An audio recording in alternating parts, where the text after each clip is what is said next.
ያስተባበረውና ሴቶቹም እንዲመጡ ያደረገው አጠቃላይ አብርሃም ነው ማለት ነው።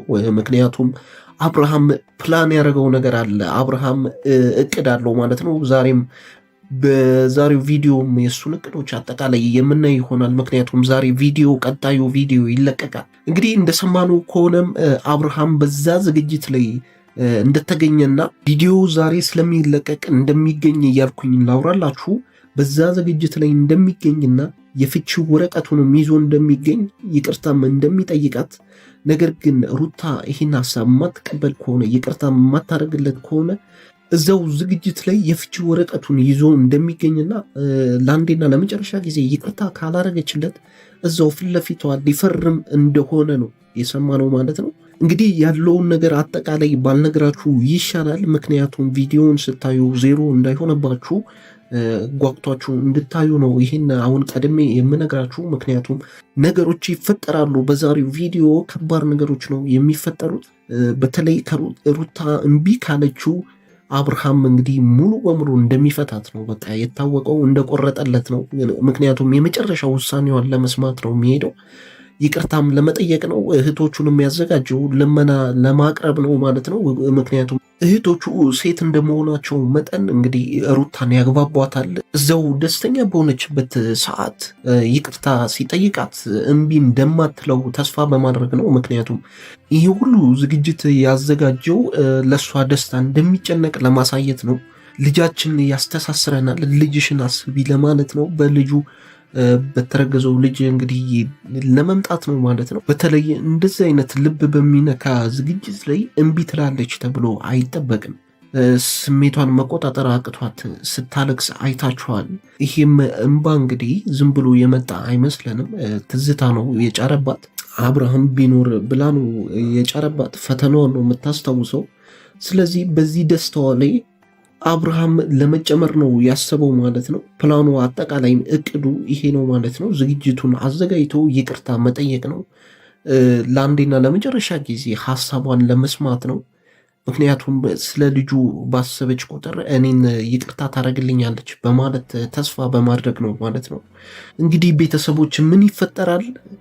እሺ ትለዋለች አትለውም? እንግዲህ የምናየው ጉዳይ ነው። በተለይ ደግሞ ሄርሜላን ይዞ ይመጣል አይመጣም? እሱ ነው አጓጊው ነገር። ምክንያቱም ዛሬም ሄርሜላን ይዞ መጥቶ አሁንም ይቅርታ ምናምን የሚል ከሆነ አሁንም ድጋሚ ስህተት እንደሚሰራ ይታወቃል። ስለዚህ ከሄርሜላ ውጪ መጥቶ በተለይ ከጓደኞቹ ውጪ መጥቶ ይቅርታ ከጠየቃት እንግዲህ ሩታ እሺ ልትለው ትችላለች በአንድ በኩል። በሌላ በኩል ደግሞ ይሄ ነገር አብርሃም እንዳዘጋጀው ካወቀች አብርሃም ይቅርታ ሊጠይቃት እንግዲህ እዛ ፕሮግራም ላይ ሲመጣ ነገሮች ሊበላሹም ይችላሉ። እንደዚ አይነት ሁኔታም ሊፈጠር ይችላል። ሙሉ በሙሉም አቋርጣ ልትሄድ ትችላለች ማለት ነው። ምክንያቱም እስካሁን ድረስ በተደጋጋሚ አብርሃም ሲለምናት ቆይቷል። እግሯ ላይ ሳይቀር ነው የወደቀው። ነገር ግን ጥላው መሄዷ የሚታወስ ነው። ሀሳቤን አልቀይርም ማለቷ የሚታወስ ነው። በመሆኑም እንግዲህ በዛሬው ዝግጅት ላይ ሀሳቧን ትቀይራለች አትቀይርም የሚለው ጥያቄ ነው ዋናው ጥያቄ ማለት ነው። ዛሬም እንግዲህ እግሯ ላይ ይወርቃል ብለን ነው የምናስበው። እሷም እንግዲህ እንደባለፈው ተረማምዳው ትሄዳለች ብለን አናስብም። ምክንያቱም በዚህ ደስታዋ ላይ አብርሃምም እንዳረገው ይህን ነገር በምሰማበት ሰዓት ለቤቱ አሁንም እንደሚጨነቅ ትረዳለች። አሁንም እኔን ያስባል ብላ ታስባለች። ስለዚህ ይቅርታ ልታረግለት ትችላለች። እንደዚህ አይነት ከፍተኛም ፕሮባቢሊቲ አለው ማለት ነው። ለእኔ ደስታ ተጨንቆ ነው ይህን ሁሉ ዝግጅት ያዘጋጀው። ስለዚህ ይቅርታ ባረግለት ይሄ ልጅ ተመልሷል ማለት ይቻላል። ለቤቱና ለእኔ ከተጨነቀ ይቅርታ ባረግለትም ችግር የለውም፣ ፍቹም ብትወውም ችግር የለውም ብላ ልታስብ ትችላለች። እንግዲህ ከአብርሃም እህቶች ውትወታና ከአብርሃምም የይቅርታ ተማጽኖ ሩታ ተቃራኒ ትሆናለች ብለን አናስብም። በተለይም ጓደኞቿ ስለተገኙ የጓደኞቿንም ልመና ትትዋለች ብለን አናስብም። እንደኛም እንግዲህ መልካም ምኞታችን ነው የምንገልጸው። እነዚህ ልጆች ይዋደዳሉ። እሱን አስባ እንባዋም ሲመጣ አይታችኋል። ስለዚህ ይቅርታ ብታረግለት ነው የኛም ደስታ። እንግዲህ የእሷን ውሳኔ ነው የምናየው። ሀሳቧን ትቀይራለች አትቀይረውም የሚለው አነጋጋሪ ጉዳይ ነው። በተለይ እኛ በሽማግሌ ይፈታ ጋሽዬ ይግቡበት ስንል ነበረ። እንግዲህ ጋሽዬ ሳይገቡ በዚህ ነገር ላይ ሽማግሌዎች ሳይገቡ በአብርሃምና በሩታ መካከል ብቻ በንግግር ወይም በይቅርታ ይህ ነገር ከተፈታ በተለይ በዛሬው ዝግጅት ላይ ከተፈታ የሚገርም ዝግጅት ይሆናል ማለት ነው። የሩታም ደስታ እጥፍ ድርብ ነው የሚሆነው። ነገር ግን ደግሞ ረግጣው ከሄደች አሁንም አልፈልግም ፍቺውንም አልተውም ብላ እንግዲህ ሪጀክት አድርጋው ሙሉ በሙሉ ከሄደች አሁን አሳዛኝ ነገር ሊፈጠር ይችላል። ምክንያቱም አብርሽ ከዚህ በኋላ ይቅርታ እንደማይጠይቃትና ለአንዴና ለመጨረሻ ጊዜ እንደሚፈርም ነው የታወቀው። የፍቺ ወረቀቱንም እዛው ነው የሚፈርመው፣ እዛው ለመፈረም ነው የመጣው ማለት ነው።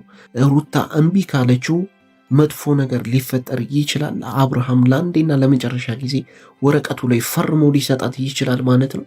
ይሄ በጣም መጥፎ ነው የሚያደርገው ነገሩን ከዚህ በኋላም እንዳይመለሱ አድርጎ ነው እንግዲህ የሚበጥሳቸው ማለት ነው። በተለይ ከዛ በኋላ ሽማግሌዎች ራሱ ቢገቡ ነገሩን ከባድ ነው የሚያደርገው። ምክንያቱም የወሰነን ልብ መመለስ ይከብዳል ማለት ነው።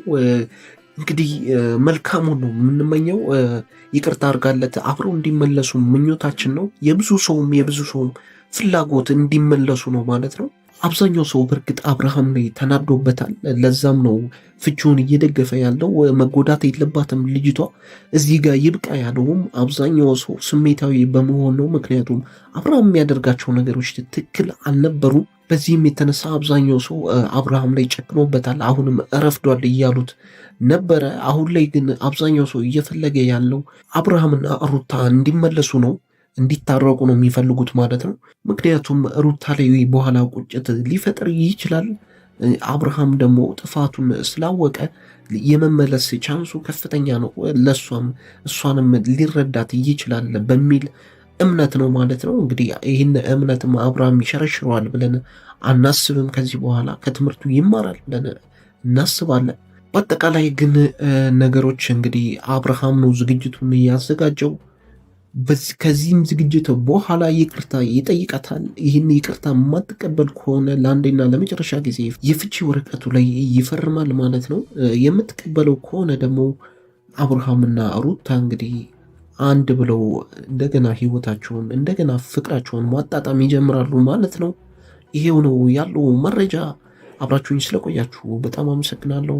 ሰላም ሁኑልኝ።